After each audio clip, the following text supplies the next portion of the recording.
Bismillahirrahmanirrahim. Assalamualaikum warahmatullahi wabarakatuh. Perkenalkan, saya Krisdianti Nurai Wulandari dengan NIM 12304183006 dari jurusan Bahasa dan Sastra Arab UIN Sayyid Ali Rahmatullah Tulungagung. Di sini saya akan membahas tentang analisis wacana iklan makanan dan minuman pada televisi berdasarkan struktur dan fungsi bahasa. Jadi jurnal ini saya ambil dari Jurnal Keilmuan Bahasa, Sastra dan Pengajarannya, Oktober 2015, volume 1, nomor 2, halaman 224 sampai 232. Jadi karya tulis ini ditulis oleh Musafak, ya. Nah, jadi fokus dari penelitian ini adalah untuk mendeskripsikan struktur serta fungsi bahasa, ya, terutama pada iklan makanan dan minuman pada televisi. Jadi ini nanti akan terbagi menjadi dua. Yang pertama struktur iklan, gitu ya. Nah, itu nanti apa saja sih struktur dari iklan tersebut. Kemudian fungsi bahasa dari sebuah iklan, gitu ya. Dan iklan di sini objeknya adalah iklan makanan dan minuman pada televisi. Nanti jadi seperti ada Masako ini, ya, Paddle Pop, Oreo, Malkis Abon dan lain sebagainya. Ya, jadi sebagai pendahuluan, ya, penulis menjelaskan bahwasanya bahasa tidak dapat dilepaskan dengan kehidupan manusia dalam masyarakat karena bahasa merupakan media komunikasi. Salah satu fungsi bahasa yaitu sebagai alat pergaulan dan bekerja sama dengan sesama manusia. Jadi bahasa ini menjadi salah satu unsur kehidupan, gitu ya. Salah satu unsur kehidupan yang penting karena dengan bahasa manusia bisa berkomunikasi karena memang bahasa ini adalah dijadikan sebagai alat komunikasi. Tanpa bahasa kita tidak dapat berkomunikasi dengan manusia yang lain, gitu ya. Jadi bahasa ini menjadi sangat penting, gitu ya, untuk selalu ada dalam kehidupan masyarakat. Jadi juga salah satu fungsi bahasa yaitu alat pergaulannya dia dan bekerja sama dengan sesama manusia. Nah, kemudian salah satu media dalam bentuk tulisan yang ada dalam masyarakat saat ini adalah media cetak yang berupa televisi. Ini menurut Arianto tahun 2006, ya, halaman 14. Nah, jadi bahasa itu tadi bisa disampaikan baik secara tulis ataupun lisan. Nah, jadi kalau secara tulisan, nah ini salah satunya berupa televisi tadi, ya. Kemudian televisi memberikan informasi mengenai banyak hal termasuk produk-produk yang dihasilkan oleh produsen. Informasi mengenai suatu produk lebih dikenal dengan istilah iklan. Melalui iklan, produsen memperkenalkan produknya kepada masyarakat luas selaku calon konsumen. Ya, jadi di dalam televisi, nah itu kan sering kita temui iklan-iklan, baik iklan makanan ataupun benda ataupun minuman, ya kan. Jadi dari iklan tersebut yang ada di televisi tersebut merupakan salah satu cara dari produsen, ya, yang membuat produk tersebut, ya, yang ingin memasarkan produknya supaya masyarakat luas itu bisa mengetahui nih produk yang dihasilkan oleh produsen tersebut. Nah, jadi iklan inilah salah satu cara untuk memasarkan produk dari produsen tersebut supaya dikenal di tengah-tengah masyarakat luas, gitu. Nah, kemudian untuk mempengaruhi pembeli agar mau pembeli produk yang diiklankan, ya, bahasa yang sering digunakan dalam iklan itu adalah bahasa persuasif. Jadi dalam iklan, nah itu juga penting, ya, penting bagi pengiklan, gitu ya. Penting bagi pengiklan untuk memilih kata-kata yang sesuai atau kata-kata yang menarik supaya konsumen ini mau membeli produknya, gitu ya, produk dari produsen tadi. Nah, sehingga bahasa yang sering, gitu ya, bahasa yang sering digunakan dalam sebuah iklan, nah itu adalah kalimat, ya, kalimat yang adalah bahasa yang persuasif, yaitu mengajak gitu ya, persuasif itu mengajak supaya supaya pembeli ini atau konsumen ini mau gitu ya, mau membeli produknya gitu. Kemudian sebagai wacana, iklan memiliki kekhasan yang sangat menonjol, yaitu mengkomunikasikan citra secara maksimum dalam waktu yang minimum sehingga dapat mencapai sasaran dan memberi keuntungan produsen. Ya. Jadi iklan ini itu juga bagian dari wacana gitu ya. Jadi wacana kan merupakan satuan bahasa yang paling utuh gitu ya. Maka iklan itu juga termasuk bagian daripada wacana. Nah, jadi sesuai gitu ya dengan penelitian ini, analisis wacana terhadap iklan makanan dan minuman yang ada di televisi. Nah, jadi nanti kita akan membahas gitu ya berdasarkan analisis wacana gitu ya, pendekatan analisis wacana. Nah, di sini bagian yang pertama itu akan menjelaskan mengenai struktur iklan. Nah, jadi struktur iklan ini adalah seluruh bagian penyusun iklan. Jadi susunan yang ada dalam iklan tersebut. Nah, itu apa saja? Nah, ini disebutkan ya, akan dijelaskan di sini. Agar dapat memahami iklan dengan baik, pendengar harus mengerti mengenai struktur penyusun iklan beserta proposisinya. Nah, struktur tersebut terdiri dari butir utama, kemudian butir penjelas, dan yang terakhir ada butir penutup. Nah, jadi dari ketiga inilah, nah itu yang menjadi struktur iklan ya, butir utama, penjelas, dan penutup. Nah, butir utama pada iklan, nah ini terdiri atas 4 proposisi, yaitu yang pertama, kalimat yang memberikan keuntungan bagi calon konsumen, yang kedua, kalimat judul dan subjudul berupa merek produk dengan istilah asing atau terkesan unik, kemudian yang ketiga, kalimat tanya yang ditujukan kepada konsumen sesuai dengan khalayak sasaran, yang keempat, perintah kepada calon konsumen untuk melakukan sesuatu. Berikut penjelasannya ya. Jadi yang pertama ada proposisi menekankan keuntungan calon konsumen. Ya, jadi dalam proposisi ini memberikan penekanan berupa keuntungan kepada calon konsumen apabila membeli atau menggunakan produk tersebut. Jadi di sini lebih ditekankan kemudahan apa yang bisa atau keuntungan apa yang bisa didapatkan oleh konsumen gitu ya. Jadi ini contohnya seperti iklan bumbu inti Kokita ya, memasak jadi mudah dengan bumbu inti Kokita. Mungkin seperti itu ya nadanya, memasak jadi mudah dengan bumbu inti Kokita. Ya, jadi dalam iklan tersebut ya mudah, nah itu berarti calon konsumen tidak perlu banyak waktu dan tenaga untuk meracik bumbu saat memasak. Karena bumbu inti Kokita merupakan bumbu siap pakai. Dengan menggunakan bumbu inti Kokita ini, calon konsumen mendapat keuntungan berupa kemudahan saat memasak. Jadi kan kalau kita biasa memasak, nah itu kan butuh prosesnya, butuh tahapan-tahapan yang harus dilalui dalam memasak gitu ya.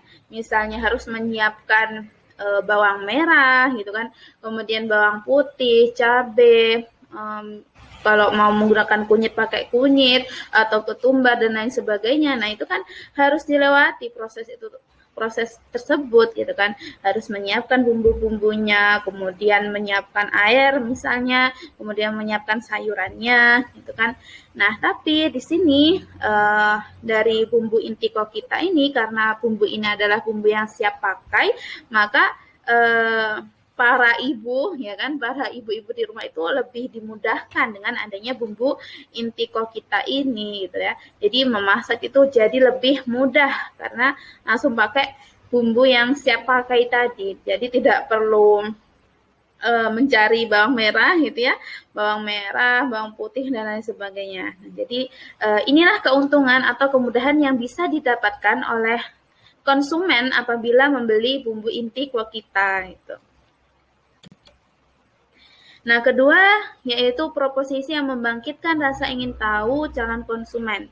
Nah, jadi pengungkapan proposisi ini melalui penyebutan merek produk serta penyebutan keunggulan produk gitu ya.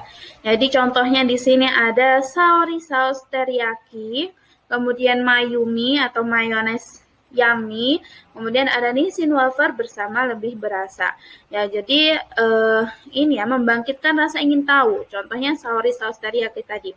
Nah, Saori Saus Teriyaki ini adalah mungkin di telinga orang Indonesia cukup asing ya, lumayan asing karena memang teriyaki ini kan pilihan katanya diambil dari bahasa Jepang. Nah, jadi dari situlah gitu ya konsumen ini pasti menimbulkan tadi ya rasa ingin tahu apa sih teriyaki itu gitu. Sehingga kan konsumen akan mencari tahu akan produk tersebut ya kan, Saori Saus Teriyaki. Nah, kemudian juga Mayumi. Nah, ini kan singkatan dari mayones yummy, mayones yang yummy gitu. Nah, ini istilahnya untuk mengambil perhatian gitu ya, mengambil perhatian dari konsumen. Juga dengan Nissin wafer bersama lebih berasa. Nah, ini merupakan slogannya gitu ya, bersama lebih berasa. Jadi apabila kita menikmati Nissin wafer tersebut secara bersama-sama gitu ya, misalnya bareng keluarga, ya kan, bareng anak-anak dan lain sebagainya, nah itu nikmatnya itu akan lebih berasa gitu ya. Jadi inilah kata-kata gitu ya, yang menarik perhatian dari calon konsumen. Nah, supaya konsumen tersebut ya tujuannya ya untuk membeli produk-produk tadi gitu ya, baik Mayumi, Saori Saus Teriyaki, kemudian Nissin wafer. Selanjutnya yang ketiga ada proposisi yang berupa pertanyaan yang menuntut perhatian lebih. Jadi proposisi yang berupa pertanyaan dapat menarik perhatian lebih besar jika pertanyaan itu sesuai dengan masalah yang dialami konsumennya. Nah, jadi kalimat iklannya ini dengan menimbulkan sebuah pertanyaan yang ternyata pertanyaan ini itu sesuai yang dialami oleh konsumennya. Nah, contohnya seperti ini. Anak ibu susah makan sayur. Nah, jadi ini kalimat iklan dari bumbu Masako ya, penyedap merek Masako. Nah, jadi kalimat tanya pada data di atas yang ditampilkan pada sebuah iklan bumbu penyedap merek Masako. Nah, pembuat iklan di sini menarik perhatian calon konsumen dengan cara menampilkan kalimat tanya yang merupakan permasalahan yang banyak dialami oleh para ibu rumah tangga, yaitu anak yang tidak suka mengkonsumsi sayur. Jadi kan kalau kan sayur itu juga sangat penting sekali bagi tubuh ya kan. Jadi kalau anak-anak itu masih tidak suka sayur, jadi kan repot gitu ya kan. Nah, oleh karena itu timbullah dari permasalahan konsumen tadi, timbullah pertanyaan ini gitu kan.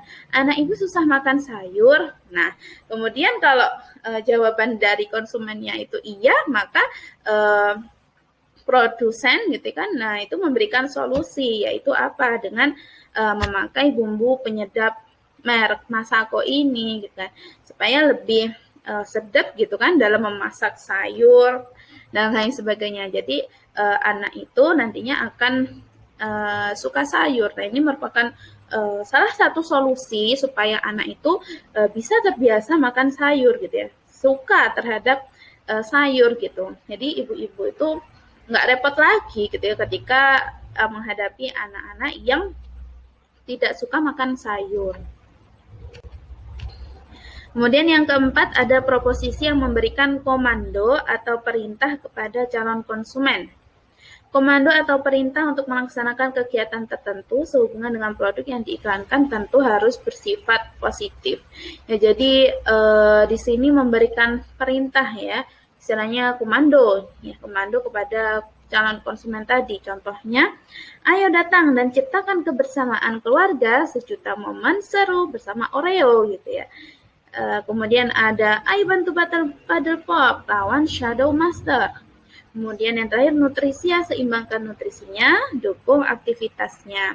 Jadi inilah kalimat-kalimat yang memberikan perintah gitu ya, memberikan perintah kepada calon konsumen tadi dengan misalnya ayo datang gitu kan, ayo bantu, seimbangkan nutrisinya dan lain sebagainya. Nah, itu dijadikan sebagai bahasa ya, bahasa dalam iklan tersebut ya, untuk memerintah calon konsumen tadi atau mengomando kepada calon konsumen untuk bisa datang gitu ya, untuk membantu pada lawan Shadow Master gitu ya. Nanti itu iklan dari Oreo, Bebelak 3 sama Paddle Pop. Nah, selanjutnya setelah tadi tahap pertama yaitu struktur iklan yang pertama yaitu ada butir utama. Nah, sekarang struktur iklan yang kedua itu adalah butir penjelas. Ya. Jadi tahap kedua bagian iklan bertujuan untuk menarik minat dan kesadaran calon konsumen. Ya, tujuan tahap ini diwadahi dalam bagian butir penjelas. Ya, jadi dalam butir bagian penjelas ini ada tiga proposisi yang akan dijelaskan di slide selanjutnya. Yang pertama, ada proposisi alasan subjektif. Ya, alasan subjektif ini berupa hal-hal yang dapat mengajak emosi calon konsumen untuk menggunakan produk tertentu. Contohnya, Dapur Umami kembali menghadirkan sajian seafood yang unik. Cumi diisi tumisan tahu yang menggunakan saus teriyaki, lalu dipanggang menjadikan menu ini unik dan terasa sangat istimewa. Jadi alasan subjektif di sini itu ditunjukkan dengan ungkapan menghadirkan sajian seafood yang unik dan ungkapan menjadikan menu ini unik dan terasa sangat istimewa. Jadi alasan subjektif ini lebih ditekankan pada berasal daripada produsen ya. Nanti kan memang produsen itu tadi menginginkan supaya banyak yang membeli saus teriyaki, maka mempromosikannya dengan alasan subjektif karena menghadirkan ya saus teriyaki itu menghadirkan sajian seafood yang unik, kemudian juga menjadikan menu ini unik dan terasa sangat istimewa. Nah, kemudian yang kedua ada proposisi alasan objektif. Nah, di sini alasan objektif dalam iklan berupa informasi yang bersifat rasional dan dapat diterima oleh nalar calon konsumen ya. Jadi contohnya Nuki Super 7, area momen seru, sama MC-nya Ananda Omes, 3C Master Tarno. Kemudian nantikan kedatangannya di Atrium Margo City, Depok 19 Januari 2015, jam 12 sampai 20 WIB.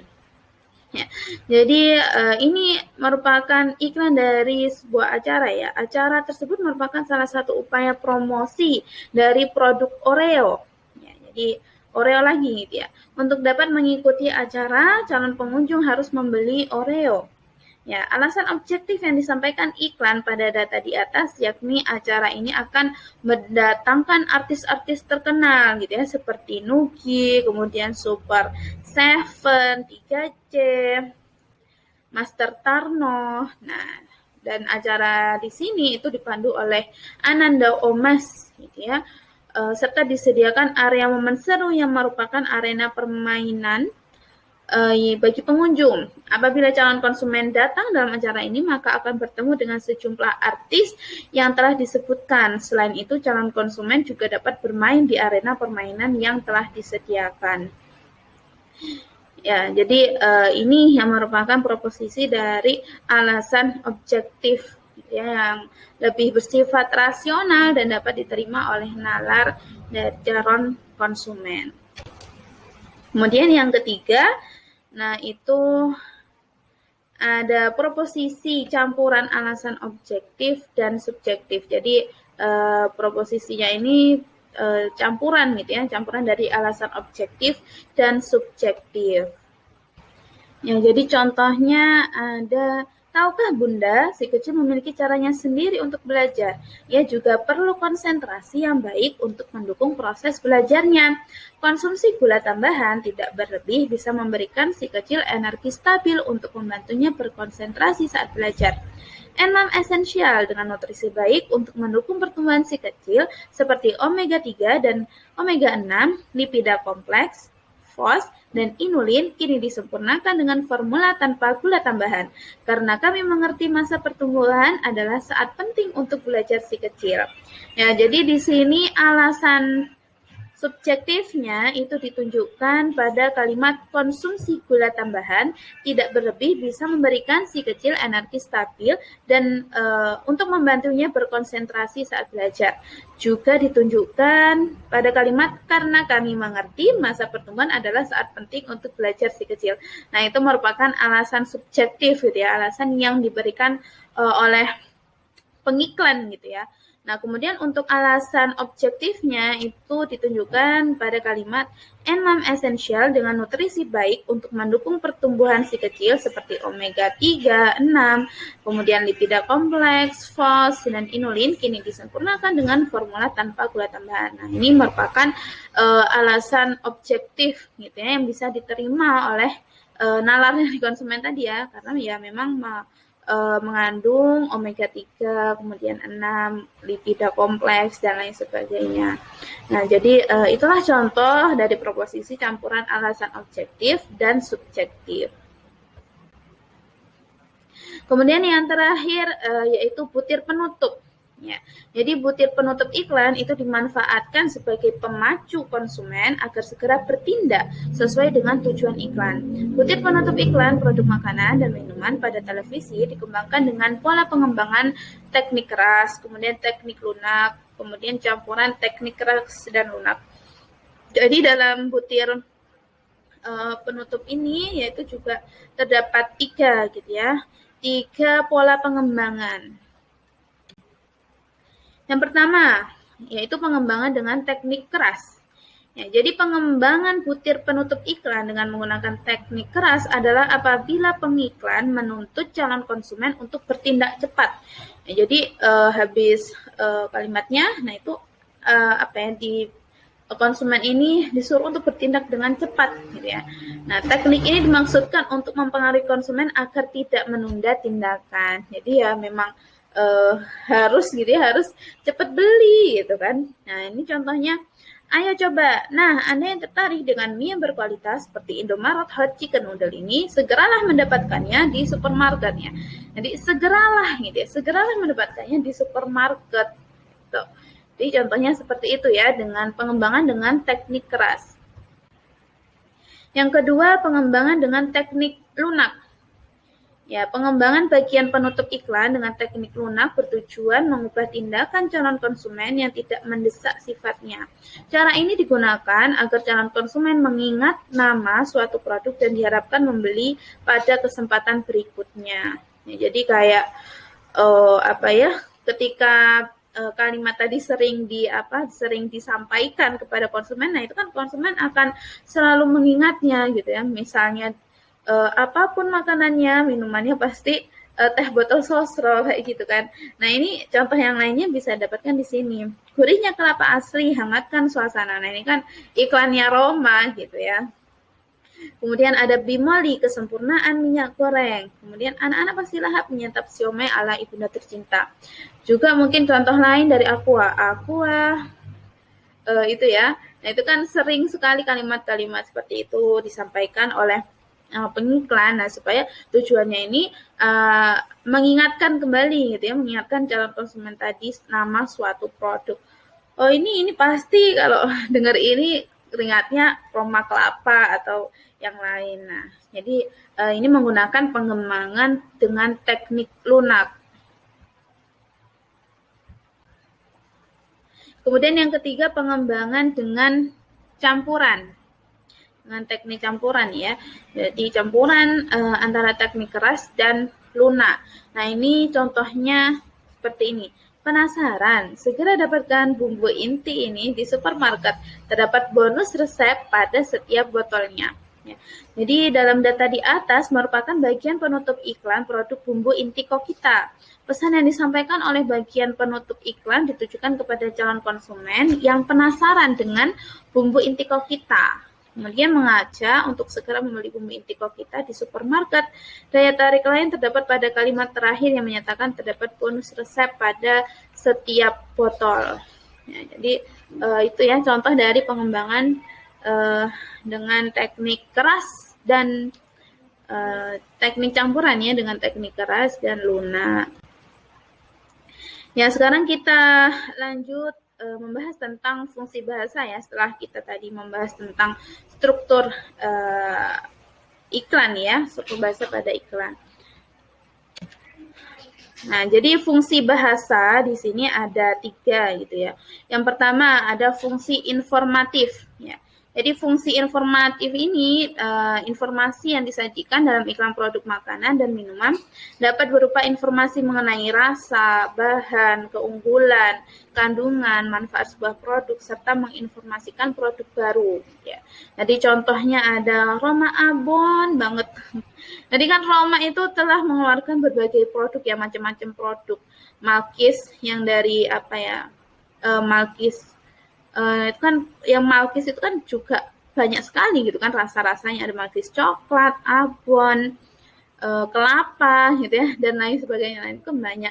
Nah, ini biskuit yang terbuat dari kelapa asli pilihan dengan kandungan vitamin E dan kalsium, rasanya yang gurih, cocok dipadukan dengan minuman apapun kesukaan Anda, menjadikan kebersamaan keluarga lebih hangat. Nah, jadi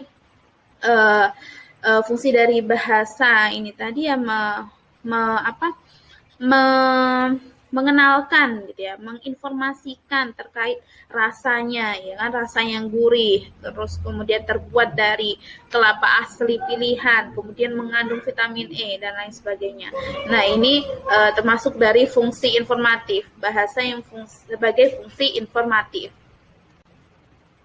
Nah, kemudian yang kedua ada fungsi persuasif. Ya, fungsi persuasif ini merupakan fungsi membujuk, merayu, atau menggerakkan calon konsumen untuk melakukan sesuatu. Gitu. Di contohnya ini ada produk Ajinomoto ya, penyedap Ajinomoto. Bikin siomay yuk Bu, gampang kok kalau ikutin cara dari Dapur Umami. Tidak perlu khawatir dengan rasanya, dipastikan lezat dan istimewa karena memakai Ajinomoto yang memberikan rasa umami di setiap masakan. Nah, anak-anak pasti lahap menyantap siomay ala ibunda tercinta. Nah, jadi ini membujuk ya, bikin siomay yuk Bu. Nah, kemudian pakai bumbu apa nih? Pakai penyedap rasa Ajinomoto gitu ya. Jadi ini contoh dari bahasa sebagai fungsi persuasif. Nah, kemudian yang terakhir yaitu fungsi membangun citra. Fungsi membangun citra merupakan fungsi memperbaiki, kemudian menciptakan, membangun, maupun membentuk citra produk pada konsumen. Fungsi membangun citra dalam iklan makanan dan minuman pada televisi terlihat dalam data berikut ya. Contohnya, jangan dikira hanya para chef yang jago memasak, para ibu pun bisa menjadi koki jempolan, setidaknya di lingkungan keluarganya. Krim kental manis Carnation bahkan percaya setiap ibu memiliki jiwa chef. Nah, ini membangun citra bagi ibu-ibu gitu ya. Bukan hanya chef aja yang jago masak, tapi para ibu-ibu di rumah itu juga jago untuk memasak. Nah, ini kental manis Carnation, bahkan percaya setiap ibu itu memiliki jiwa chef gitu. Jadi fungsi membangun citra produk dalam iklan pada data di atas dilakukan dengan cara menyanjung calon konsumen. Ya. Jadi mungkin seperti itu gitu ya, analisis wacana yang dilakukan oleh Musafak tadi ya, yang terdapat dalam iklan makanan dan minuman yang ada di televisi. Ya, mungkin sekiranya itu ya, kurang lebihnya saya mohon maaf. Jika ada kritik dan saran silahkan. Kemudian jika ada salahnya, kurang lebihnya saya mohon maaf. Ya, sekian dari saya. Wassalamualaikum warahmatullahi wabarakatuh.